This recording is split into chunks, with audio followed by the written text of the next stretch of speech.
Think of Tottenham and White Hart Lane usually springs to mind. Until recently, Spurs Home was the most famous landmark in an oddly featureless constituency. But Broadwater Farm changed all that.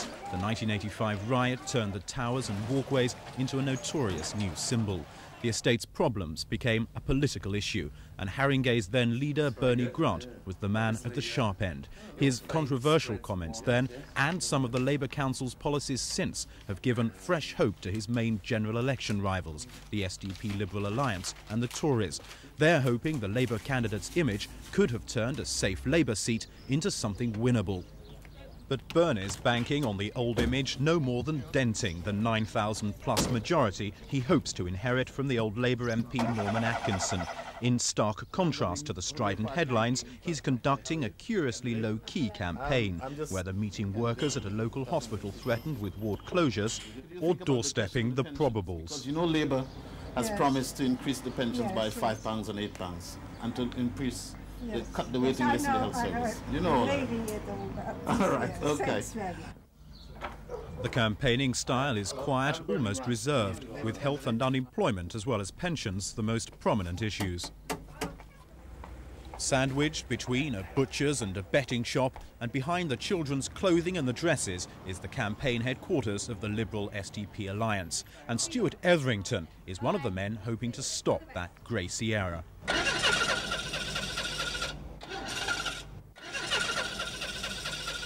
The car did eventually start, and so did Stuart. He's 32 with a degree in politics, and he's a director of the Royal National Institute for the Deaf. The madness of Labour and the Tories have destroyed your borough. But while the people of Tottenham may need better homes and schools, his campaign car, an Arthur Daly special, simply needs a good mechanic. Hang on, my brakes have gone. Hey? Once safely delivered, though, he campaigned with real enthusiasm and a touch of genuine relief. Would you be voting for us this time? Would you be voting for us this time? Well, if I get back off now and then. You will. You think it's time for a change here in Tottenham?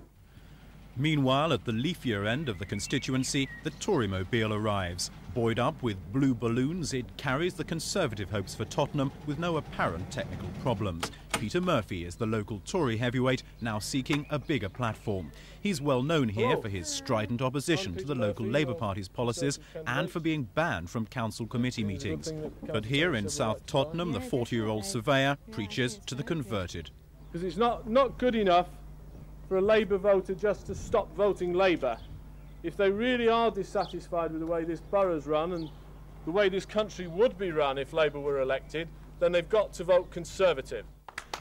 But Peter's 2-month-old son John is all that's really new today. These people already know his views on law and order, the community and the local Labour Party. It's the majority of Tottenham's voters he really needs to convince. Almost 40% are black or Asian in a mainly working-class constituency.